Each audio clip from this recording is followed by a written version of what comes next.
कहानी राजा और उसकी चार रानियां बहुत समय पहले की बात है। एक विशाल राज्य था सोरगढ़। इस राज्य का राजा वीरेंद्र सिंह था। वह बहुत न्यायप्रिय, बुद्धिमान और वीर था। उसकी चार रानियां थीं: सुरेखा, ललिता, मंजरी और देवांगी। राजा अपने राज्य से उतना ही प्रेम करता था जितना अपनी रानियों से, लेकिन चारों रानियों उसका स्नेह अलग-अलग कारणों से था। दिशुअन, चार रानियां और उनका स्वभाव। पहली रानी सुरेखा अत्यंत सुंदर और फैशन प्रिय थी। उसे गहने, वस्त्र और महलों की सजावट से बहुत प्रेम था। दूसरी रानी ललिता बहुत स्वादिष्ट भोजन बनाना जानती थी। राजा का मन उसके पकवानों से हमेशा प्रसन्न रहता। तीसरी रानी मंजरी बुद्धिमान और सलाहकार थी। राज्य के कठिन निर्णयों में वही राजा की सबसे बड़ी मददगार थी। चौथी रानी देवांगी शांत, धार्मिक और सच्चे मन से राजा से प्रेम करने वाली थी। वह हमेशा राजा की आत्मा का सहारा बनी रहती थी, चाहे समय अच्छा हो या बुरा। चारों बाजों का रहस्य: राजा के पास चार अद्भुत बाज भी थे। ये बाज जादुई थे और हर एक का स्वभाव उसकी एक रानी जैसा था। पहला बाज चकाचौंध भरे सोने जैसा था। वह सुरेखा की तरह शोक और घमंडी था। दूसरा बाज हमेशा महल के रसोई घर के आसपास मंडराता, ललिता जैसा लालची और स्वाद प्रेमी। तीसरा बाज उड़ता तो बादलों के ऊपर से भी, जैसे मंजरी की बुद्धि हर समस्या के ऊपर उठकर देखती।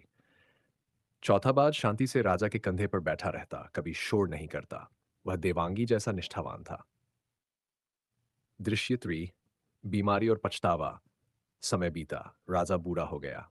एक दिन वह गंभीर रूप से बीमार पड़ा। वैद्यों ने कहा कि अब उसका अंत निकट है। राजा सोच में पड़ गया। मेरे जीवन के आखिरी क्षणों में कौन मेरे साथ रहेगा? उसने अपनी चारों रानियों को बुलाया। पहली रानी सुरेखा बोली, राजन, मैं आपके साथ नहीं जा सकती। मेरे पास मेरे गहने और सौंदर्य है, मैं इन्हें छोड़ नहीं सकती। दूसरी रानी ललिता ने कहा, महाराज, मैं आपके मरने के बाद दूसरों के लिए भोजन बनाऊंगी, लेकिन मृत्यु में आपके साथ नहीं जा सकती। तीसरी रानी मंजरी बोली, मैं आपकी अंत्येष्टि का प्रबंध करूंगी, लेकिन फिर मुझे राज्य का ध्यान रखना होगा। राजा का मन टूट गया। फिर चौथी रानी देवांगी आगे आई, बोली, महाराज, मैं आपके साथ हमेशा रहूंगी, इस जीवन में भी और अगले जन्म में भी। राजा की आंखों से आंसू निकल पड़े। उसने कहा, हे देवांगी, मैंने तुम्हें सबसे कम प्रेम दिया, लेकिन तुम ही सबसे सच्ची निकली। दृश्य 4: बाजों की उड़ान। जब राजा की अंतिम घड़ियां आई, चारों बाज महल के ऊपर मंडराने लगे। पहला बाज चमकता हुआ उड़ गया, जैसे भौतिक सुख छोड़कर चला गया। दूसरा बाज भोजन ढूंढने निकला, जैसे ललिता की लालसा। तीसरा बाज ऊंचाइयों में गुम हो गया, ज्ञान और समझ समय के साथ खो गए। केवल चौथा बाज राजा की चिता के पास बैठा रहा, जब तक अग्नि शांत नहीं हुई, जैसे देवांगी का सच्चा प्रेम।